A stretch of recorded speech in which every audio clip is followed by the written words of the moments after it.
thank you guys so much for coming. Really appreciate it. This is our second season out here at this side of the town. We were at Avondale last fall season. Avondale Elementary School, but we're going to move our programs over to Avondale. We had a few issues with the district, just kind of get the schedules booked and facilities. So Avondale's been very accommodating with us, and the field conditions are actually way nicer than Palm Valley. So we're really excited about the location. We're able to do indoor basketball there, which is something we were having to go to Pendergast and do this before. So we'll have all of our programs there. We're actually using the elementary school, right next door to Avondale Middle School for their fields, but then we have room to kind of expand out into the middle school fields as well. So, but anyhow, thank you guys so much for coming, taking time out for this meeting. And before we get started, we got a little video just to give you an introduction. So let's take a look at that.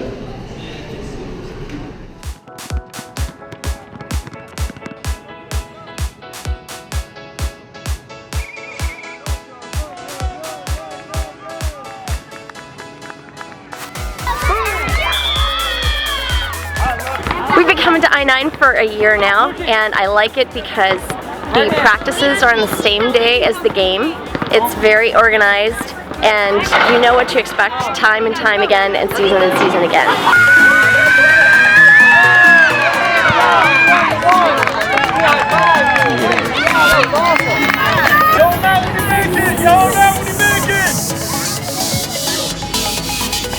Hi, my name is Brent. I coach iOS 10, which is basically 5, 6-year-olds, 7-year-olds youth soccer. I9 is awesome because we really enjoy it just as parents, watching the kids really focus on themselves and us not necessarily having such a competitive spirit, but being more focused on just the kids enjoying themselves and having a good time.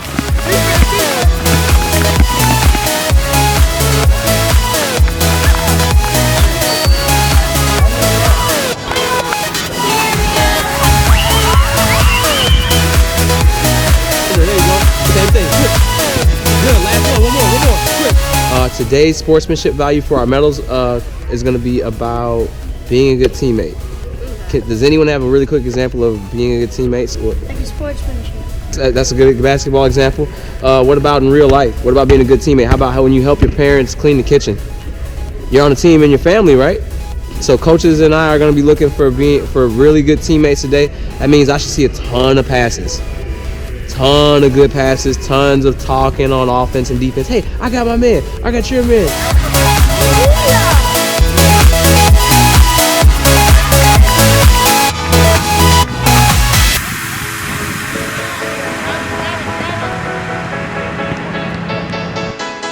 Go, drop the back. Very good.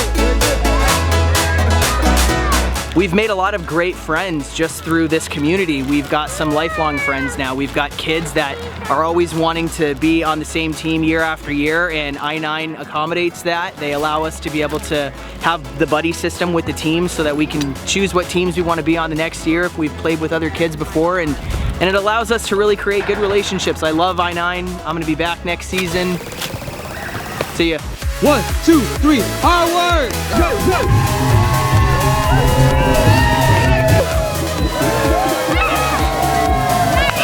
Give a big group hug. Come here. Come here, guys. Come on. I'm not going to cry, but y'all going to make me cry. Come here. Come here. Loud as we can. I-9 football on 3. Ready? 1, 2, 3. I-9 football! Color is super weird. The coaches' shirts are actually red, not blue. Yeah. Anyhow, so give you guys a little bit of background. My name's Aaron Kinder. I'm the program director, league owner out in this area, and from the North Valley as well. Those are my 2 kids there. Before this, I was a movie producer out in LA, and I lived in India for a couple of years, worked on movies like Sin City, Tron, Thor. The last movie was Penguins of Madagascar that I did. But after 15 years of being in that corporate world, I just decided to try something different. I have 2 kids now, and I grew up here in Phoenix, born and raised, went to U of A, and just thought I'd try to do a different business where my kids could be involved in it, as a participant, and then later down the line helping with the business as well. So This was about 3.5, 4 years ago now. We started out with one location out in North Phoenix with about 150 kids, and we now took over the Goodyear and Albuquerque location over the summertime. This last season we had about 1,700 kids, so it's grown quite a bit from the last 3.5 years, which is great. We plan on adding possibly one more location out in the Levine area, but other than that, we're pretty much done as far as locations.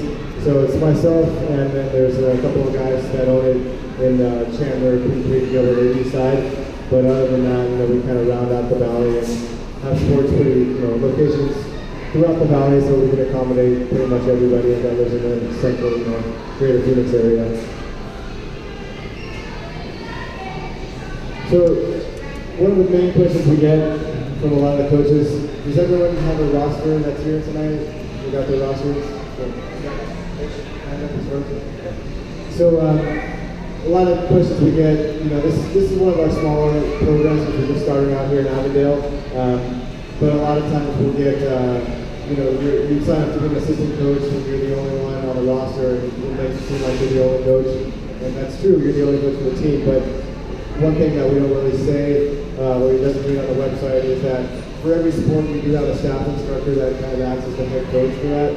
So we have trained staff that are well versed in the sport, either on a collegiate level or coached before.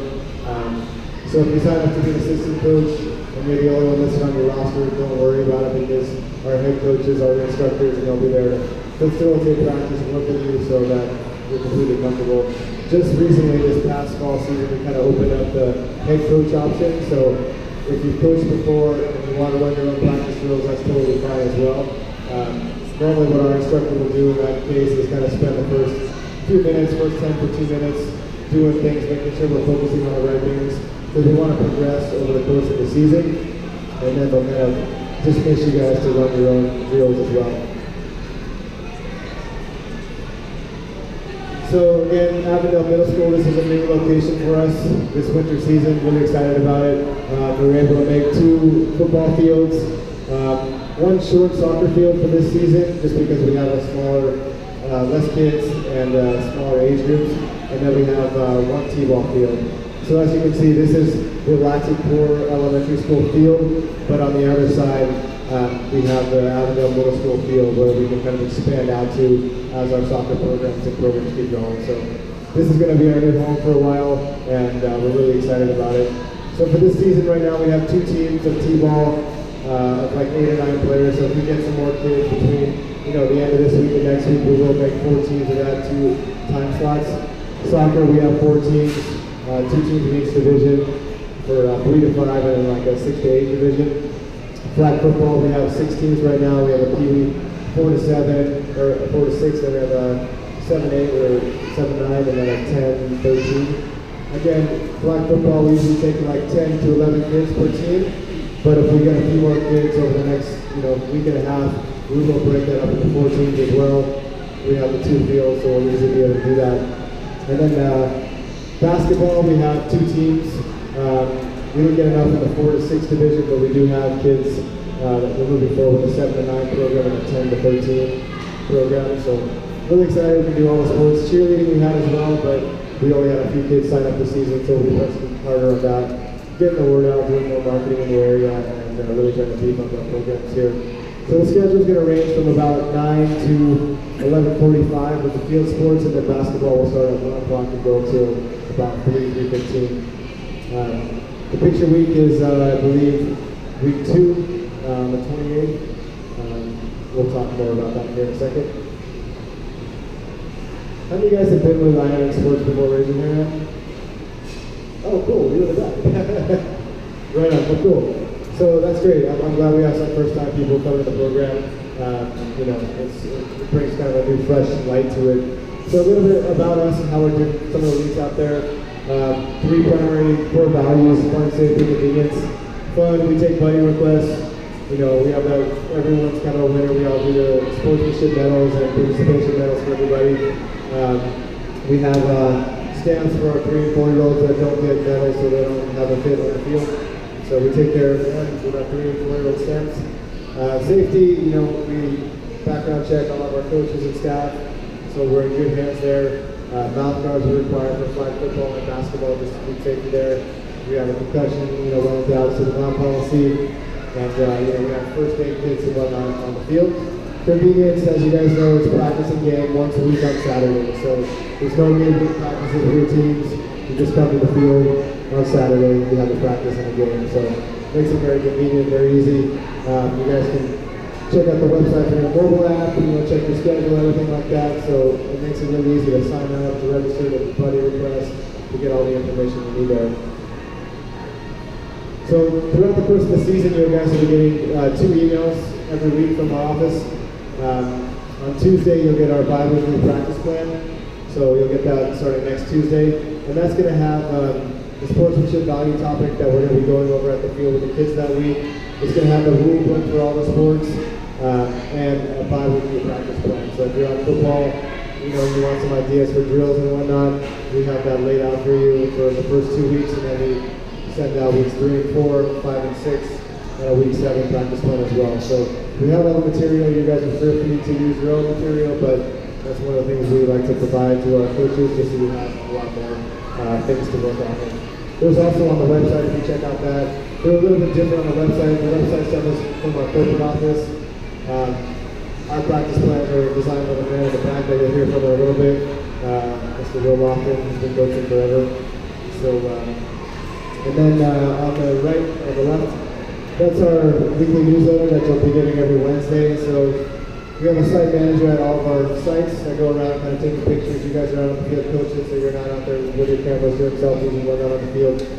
We take care of that for you. You know, we just try to get a few angles, you know, of each field during each of the time slots, so that you have some cool pictures to share with friends and family of you guys out there coaching, and obviously your kids as well. So those will go out every Wednesday. You click on the picture link of that red box or blue on the screen, and it will take you to our private Spoonbug account where you can download and share the pictures with friends and family.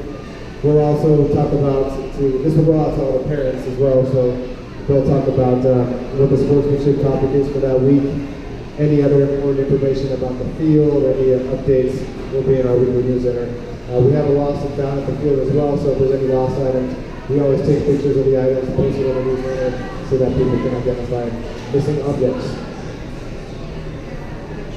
So we'll get into a little bit of the season overview now. You know, over the last couple of years, we've kind of ironed out this process, so it's really easy. There's no big lines to check in or, you know, sign in or whatnot on opening day. So I'll kind of explain that process to you now. So the first thing you're going to see when you come to the field is your team sports sign, other than cheerleading this season. But, you know, for all the field sports, soccer, flag football, t-ball, you'll see your team sign. And then you've all been assigned your team numbers, like TO2 in this case. So those will be out on the field. These will be low to the ground, so you'll be able to just go check in at our canopy. You know, you can say hello.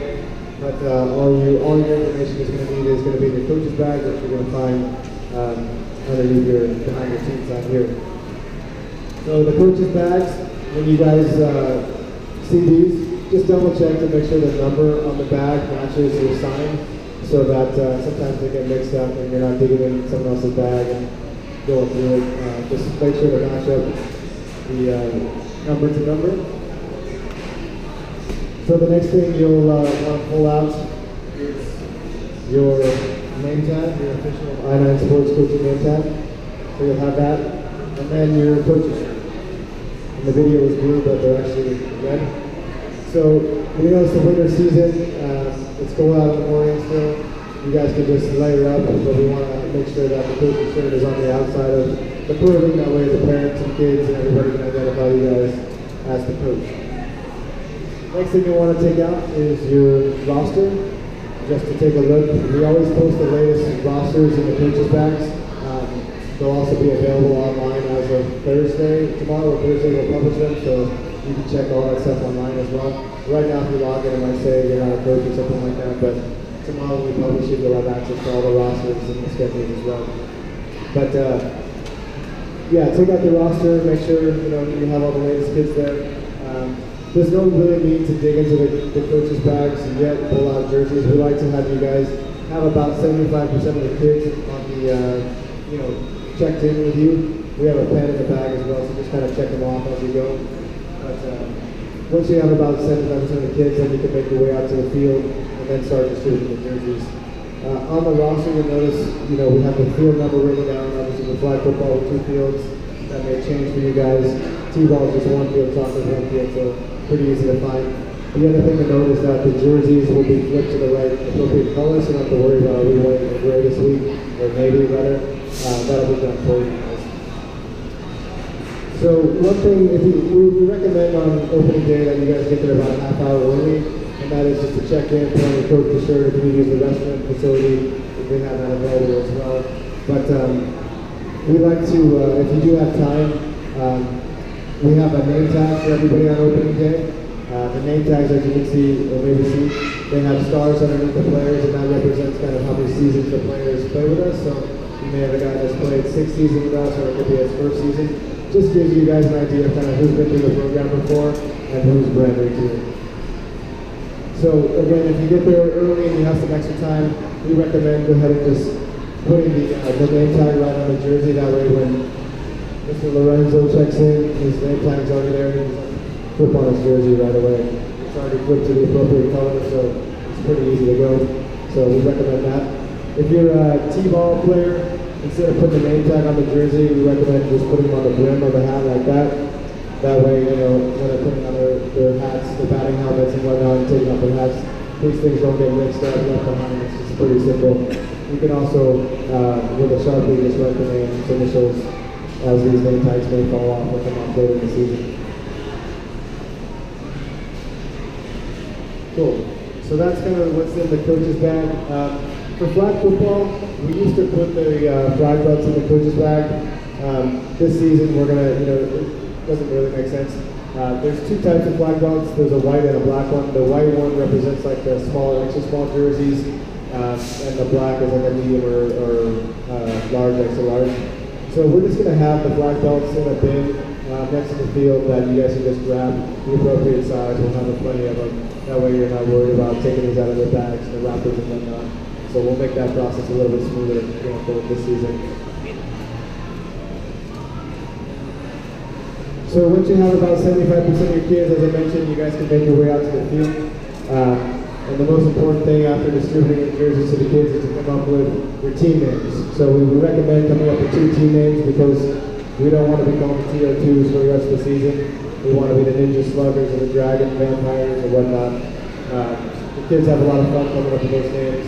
Really important, at the end of the day, make sure your instructor knows the team name or you report back to our canopy the team name.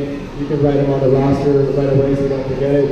And then just before you leave the day, let us know your team names so we can update the rosters online and get rid of the boring team names forever and ever. As you guys are out on the field distributing your jerseys, our instructors will be just kind of gathering all the parents by the sports sign and just giving them a brief introduction of themselves, their coaching experience, and just a brief overview of the season, kind of a very mini version of this meeting here, just a quick overview of the season. Cool. And then after the coaches meeting or the parent meeting, our instructors will come back to the field and we'll get started, with the practice or the games. Okay, so starting week 2, ask you guys to come about 15 minutes early to check in. You'll see our canopy out, right when you enter the field. You'll want to stop by starting week 2 and start picking up your sportsmanship medals. So we'll have, all these set for the amount of players that we have for the season in the bag. You just want to come by our canopy and pick up the medal for the week. Again, with the topics, we'll always display those on our canopy of what the medal is, but we'll always put those in the practice plans as well, so you know in advance what we're going to be working on that week. So check in, get your medals. If you want, during that time, also just chat with the instructor a little bit, find out kind of what the practice is. Who's going to be, in the outfield, who's going to be in the field, who's going to be, doing what for the practice. Then you guys will have to practice. At the end of the practice, we always have the kids line up behind the coaches, arms out, good game, we do the handshake. And then you guys will break into your own teams, And at that point, you guys can then award your medals out to your players. If you have 10 or 11 kids on the team and we have a 7-week season, obviously some weeks are going to be giving out 2 medals. So just have in the back of your mind kind of what that topic is. Keep an eye out on the field, during the practice of the game, and who's showing that good sportsmanship value, and just try to obviously award the person that gets it. But by the end of week 6, all the kids should have a sportsmanship medal, because on the final week they'll all get a participation medal. After you guys have them get the medal, we ask you guys to send it back to our canopy so we can take a picture with our sport award winner sign. And we'll always post these pictures online as well. These are always fun pictures to share with friends and family as well. It also helps us just keep track of who got it for you. We have a little matrix with all the kids, so as they come over to the picture, we'll kind of check them all. So that on week 5, if you have 11 kids on the team, if you got who gets the medal, we'll have that tracked down for you. So here's who hasn't got the medal yet. That way, you're not kind of scratching your head wondering. The one thing that we say is not acceptable is to ask the kid who needs a medal today. We expect you guys to kind of know who you've given them out to. We'll have to keep track again, but we want to make sure we're actually making a big deal, not just like handing a medal and saying, who needs one. So that's that. Usually after you guys distribute the medal, we usually have all hands in, go Tigers or whatever to end the game, and then break for kind of whoever brought snacks that day. So I think also on week 2 for Avondale location is our picture week. More of this color on the slide, but so in your coaches' bags this season, you guys will have your picture packets there. This is another great thing that you guys can be doing as you're checking in, meeting the parents, meeting the kids for the first time. In this packet there is a coach form as well as a player form. So every player, including siblings, will need their individual form of pictures. We'll be sending out an email the Monday before with a link and online gallery. You guys can order pictures online. It's a lot easier. Just print out the receipt, bring it to the picture table, and then you'll be all set. You don't have to worry about the paperwork and whatnot. But please do us a favor, hand these out to all the parents and the team, and we'll be set there. One thing I forgot to mention, 2 things I forgot to mention. If you're missing a player, just go ahead and leave, put the name tag for the missing player on the jersey, and then just leave that in the coach's bag and then turn that in at the end of the day. You guys don't need your coach's bags anymore after opening day. We keep all the flags at the field, all that other stuff. So just hand in your coach's bag, tell us your team name. If you do have any players, the jerseys tend to run a little bit bigger, so if you have any players that, ordered a small, but they're really tiny and they could probably use an extra small, send it to our canopy. We'll have extras of each size so we can just swap it out. But you don't have to worry about that. Just send it back over. We'll get them swapped out with the new name tag on, and they'll be set. So picture week 2. We use a company called Portrait Effects. They've been shooting I-9 for the last few years. They're awesome. They're a great company. This guy shooting right here is Brad. He's the owner. They do a great job. So you'll notice that this kid's being shot on a green screen, or in this case, a blue weird screen. But they shoot all the kids individually. There is no team photo. They shoot all of them individually, and you'll see here why in a second.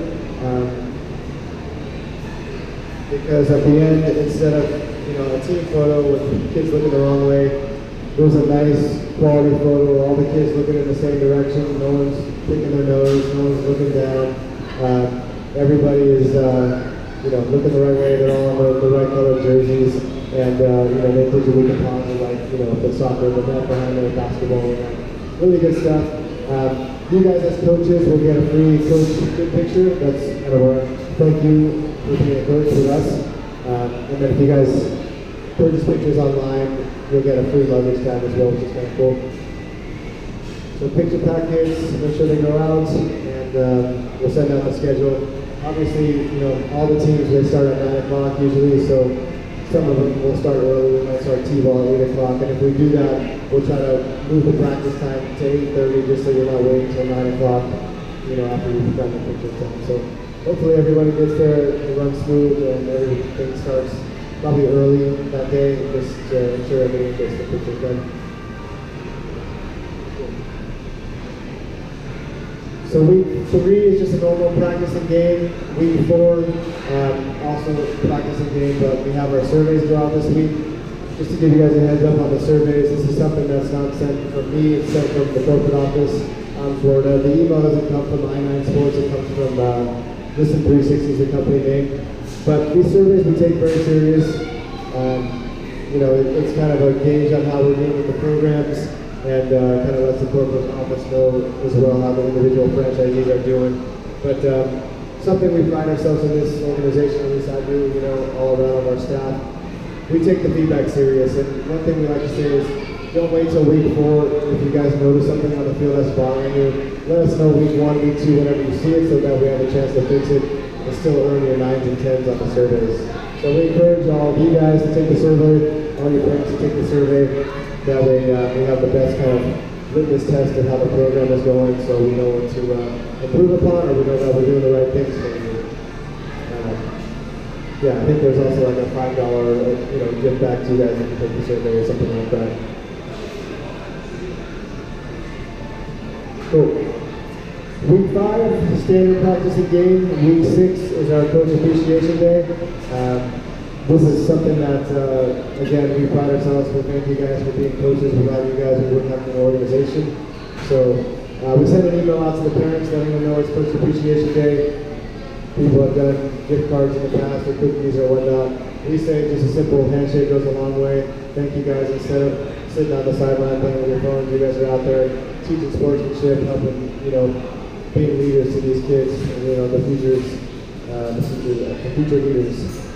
So you'll also get an email that Saturday from us with a credit on your account, and that's just a thank you for coaching. Every season you guys coach with I9 Sports, you get a $10 credit on your account, leading up to $50 for your 5th season. So we kind of maxed it out at $50 at 5 seasons. You'll still get that every season that you register with us. That's just a thank you for people coming back with us. And then week 7, or the Thursday before week 7, we'll be back here at this location for our end of season party.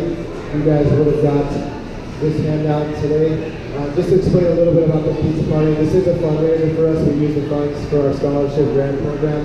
Help as many kids as we can get into the program that can't afford it.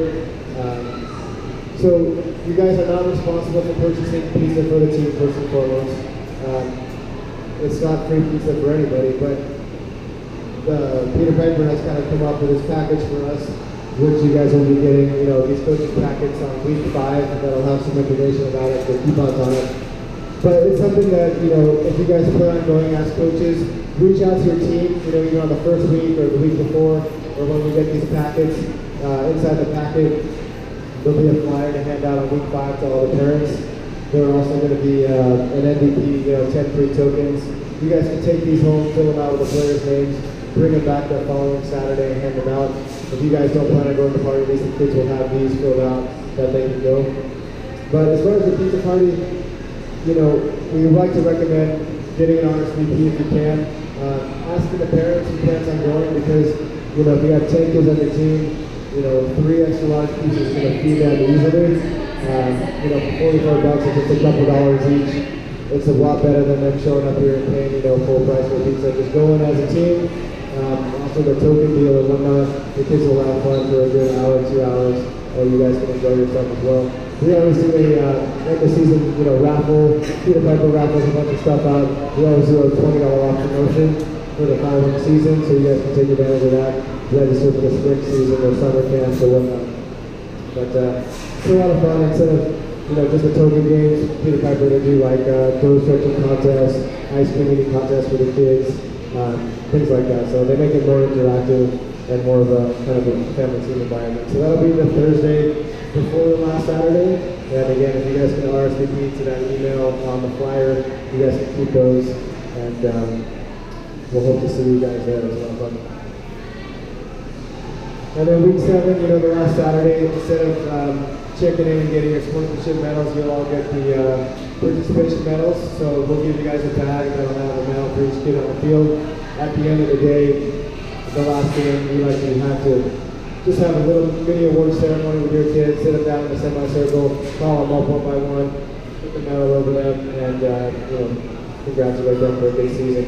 You guys probably saw in the video, all the kids running through the breakaway banner. That's something fun we always do at the end of the season.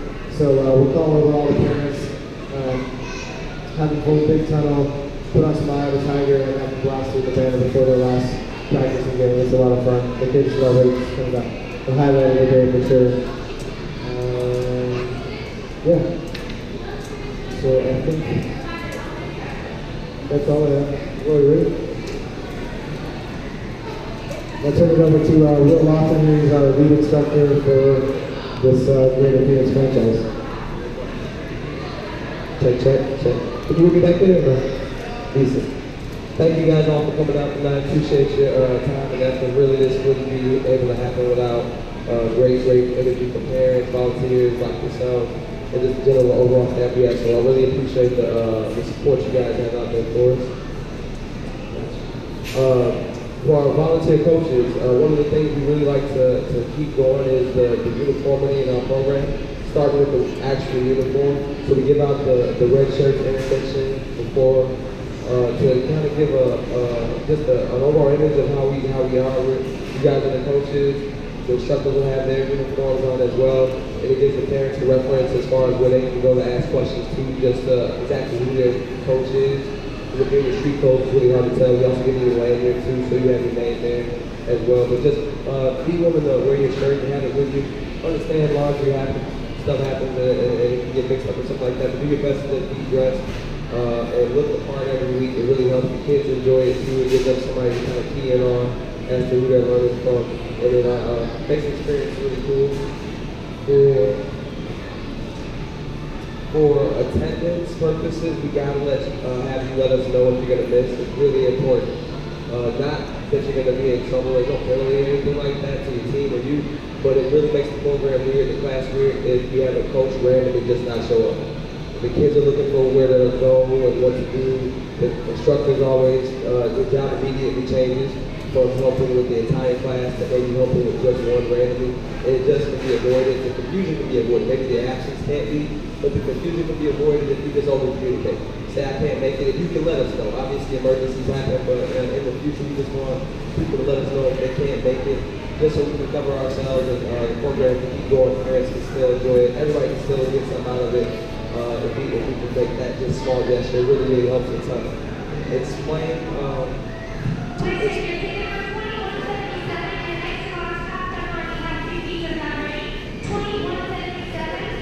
Okay, sorry. Also, going along with the uniformity of the program, one thing we like to keep intact is our culture. Starting with the sportsmanship values that we give out, and spoke about that. We go over the value of the instructor every single week. At the end of the class, we give out an award to one of the athletes that may have demonstrated it, stuff like taking turns, being a good buddy, the golden rule, treat people how you want to be treated, kind of thing.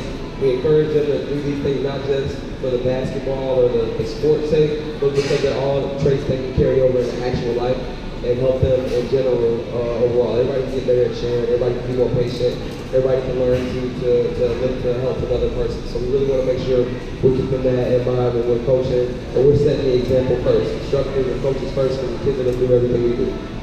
We don't take the time to show it, they don't take the time to do it or mimic it, and they have anything to mimic anyway, we're the models.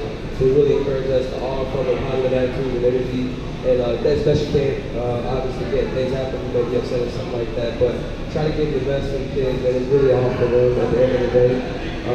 Also, in the non-competitive culture, we're not here to yell at the kids, whether they're on your team or not, or anyone else actually for that matter. We want to keep everything as peaceful and civil as possible.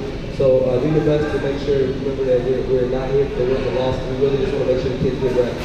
They got to get out, they got to be able to play. They got to be able to play a lot if possible too, especially if we got smaller groups. They get a ton of time in the game, like situations and drills and stuff that really helps and benefits them. Going along with that, look at the playing time you got going. Make sure you even it out as much as possible. There really are no starters, even if the kids start, quote unquote, at the beginning of the game. I would change it every week so that every kid gets to kind of feel what it's like. If you have enough to do that. Change every week up so every kid can feel what it's like to be out there first. Maybe that'll motivate them to work harder to get ready to keep a spot like that or gain it in another position.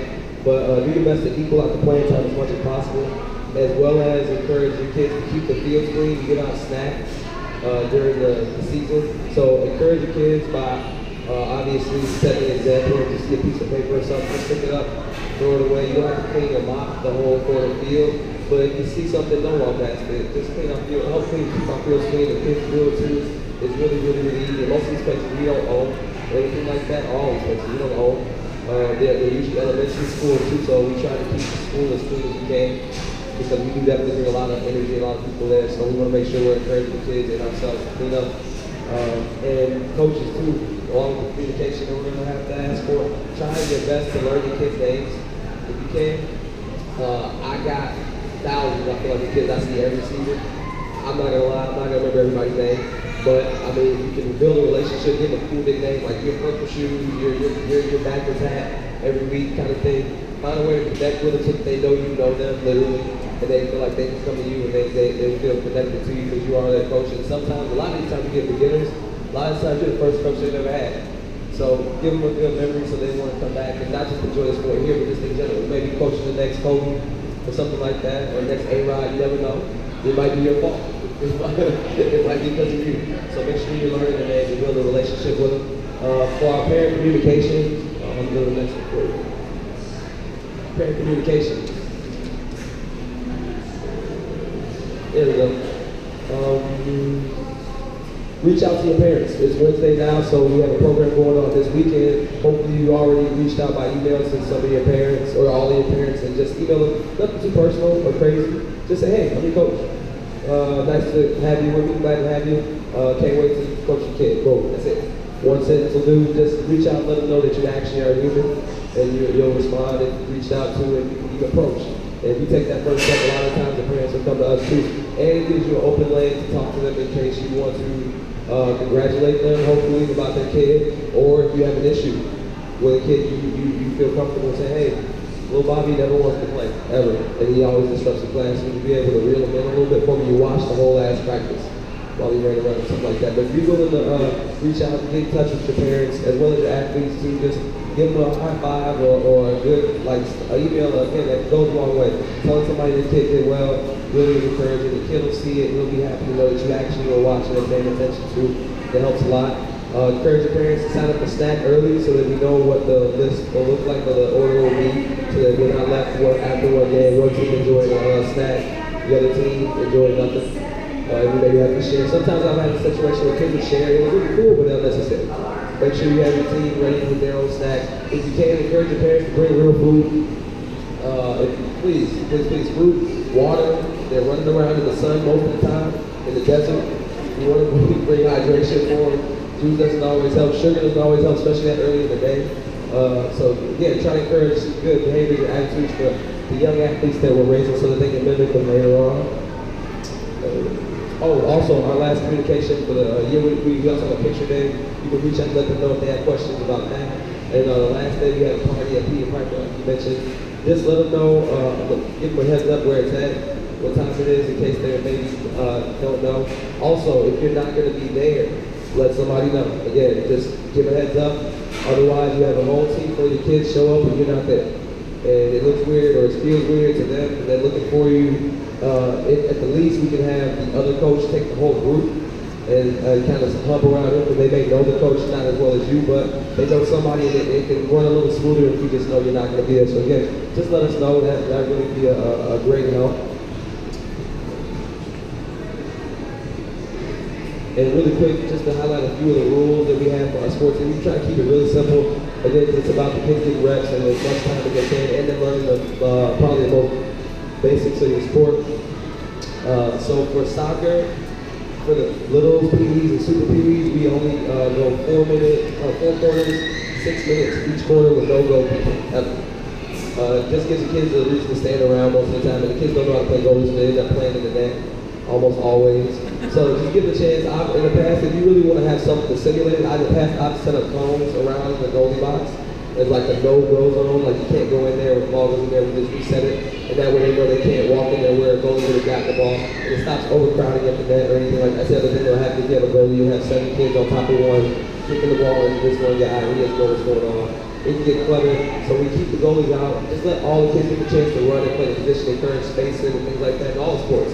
Encourage spacing and position and think about those cues instead of just worrying about the one position. Again, they'll end up standing in that.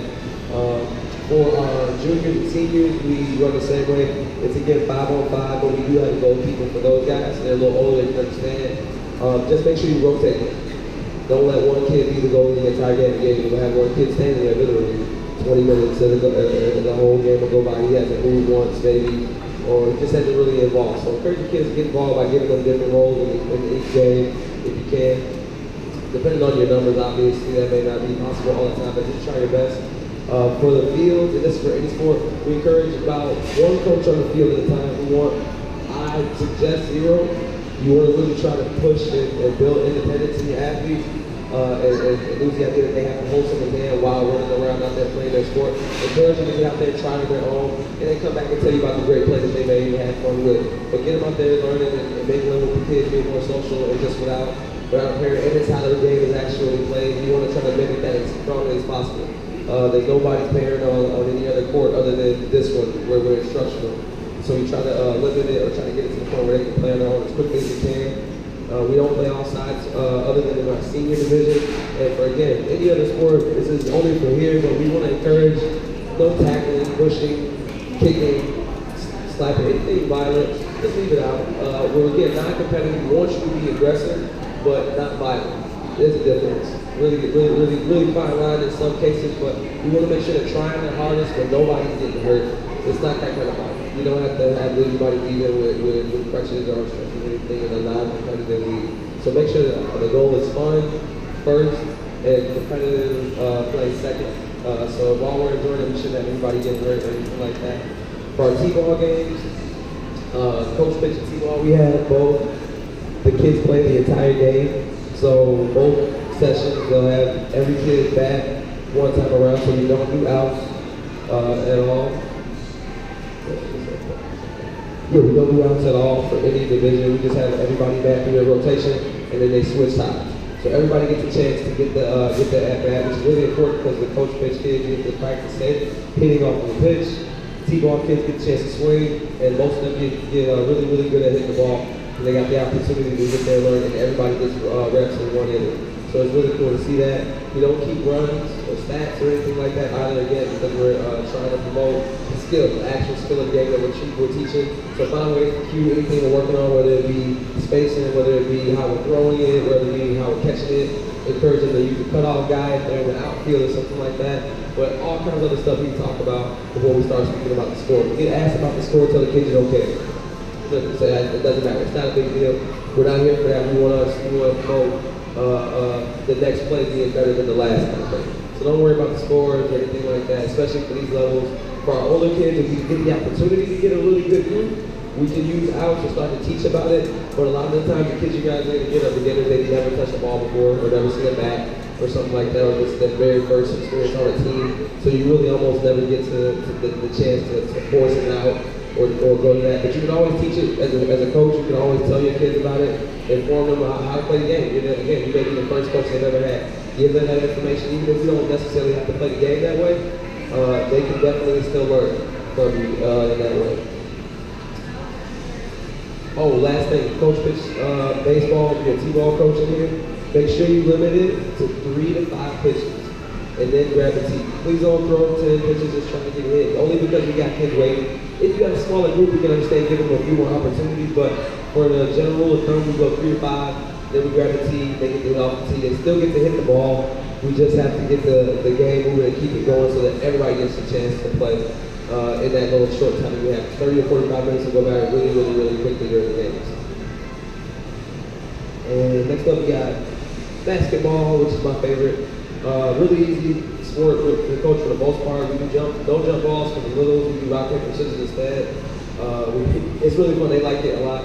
If you're in basketball, try to pick a new person every week. The same kid will volunteer every single time, I swear to you.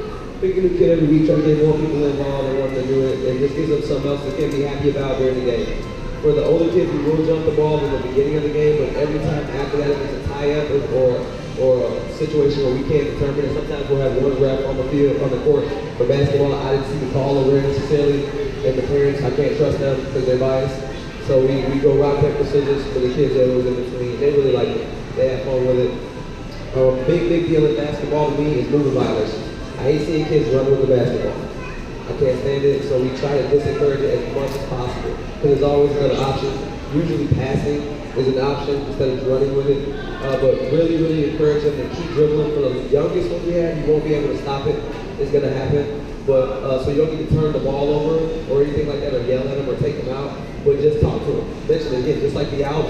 It may not affect that game specifically, but it'll affect their game overall if they don't know that they have to dribble the ball. So we really want to encourage them to have to move while dribbling the ball, maintaining the dribble. No double dribbling, no traveling. It sounds basic, but it really does go on a lot in the younger levels. Make sure you're talking about it. Blow the whistle if you're instructor, blow the whistle, let them know. Explain it to the class why we don't do it and how we can avoid it. Juniors and seniors, I got very little patience for.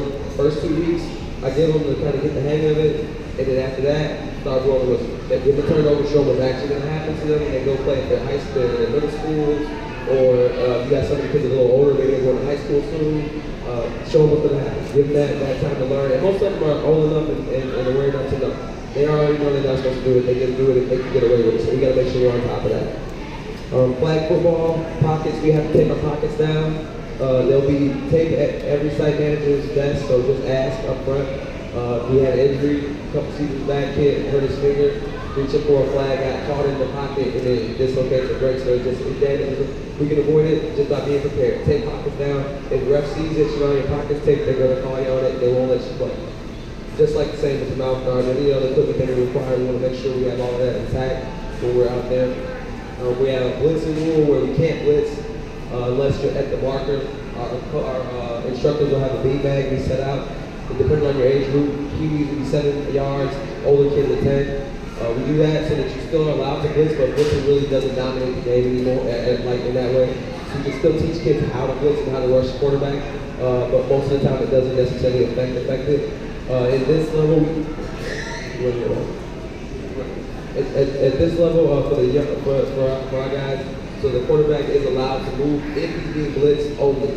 So you can't hike it, pull it down, take off. You got to actually be being blitzed with someone crossing the line of scrimmage before you can actually move out of the way and run with the ball. Other than that, we encourage them to pass the ball. Look for a teammate, find an open guy. Coaches got to help out with that. Really cue in on throwing the ball to an open guy, or looking for an open guy, or running the play we just talked about in our huddle. And get them on point with just being coached, actually, and trying to make something happen within the play.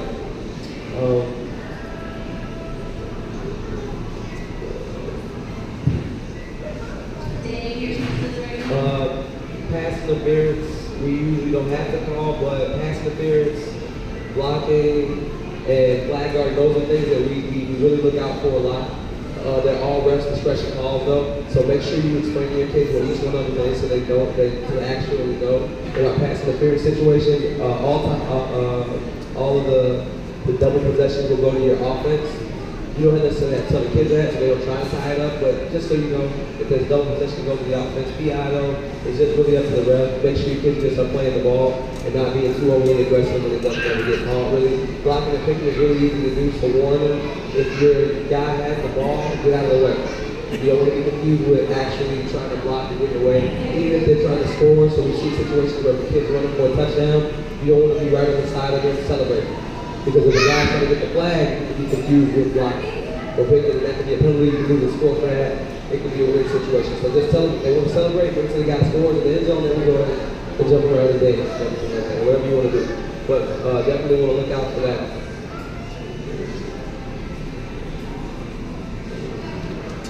Our football play clock is 45 seconds. It shouldn't take that long again. We're a non-competitive situation. Run quick, give them a quick couple routes to run or running play or something. Make it fast because again, we have a short amount of time. We want to give them as many chances as they can to get out there on the field or the court and participate. So try to keep it 45 seconds. For the earlier weeks, probably if a minute you need, maybe talk to your instructor and let them know. But we really want to get them out there and run as quickly as we can. And also, last thing, coach position. Coach position in any sport, we want to make sure you do not affect the game. Don't be in the play in a way where you actually stop it or benefit the other team or anything like that. Like we have here, what the defensive coaches, we want them 20 yards back. So you're almost off the field. but you can actually still be heard by your players if you want to position them or you have something to say or you want to cue something. But make sure you're just not in the play. Move out of the way. If anything happens, it happens still. I get hit with the ball every once in a while. I'm part of the field. I'm part of the game. Don't stop them from going. Let them try to keep going. Try to keep it going as quickly, as smoothly as possible. In general, man, we want to wish you guys at the top of the food chain as well, as far as influencing these kids, man. Thank you guys for coming out. It really is a cool thing to see us come together. And for those of us who are new, you'll get to see something really awesome. Kids really enjoy this kind of sports this way. And again, thanks for your time, energy, and here you go. Cool, guys. Thank you so much for coming out. Really appreciate it.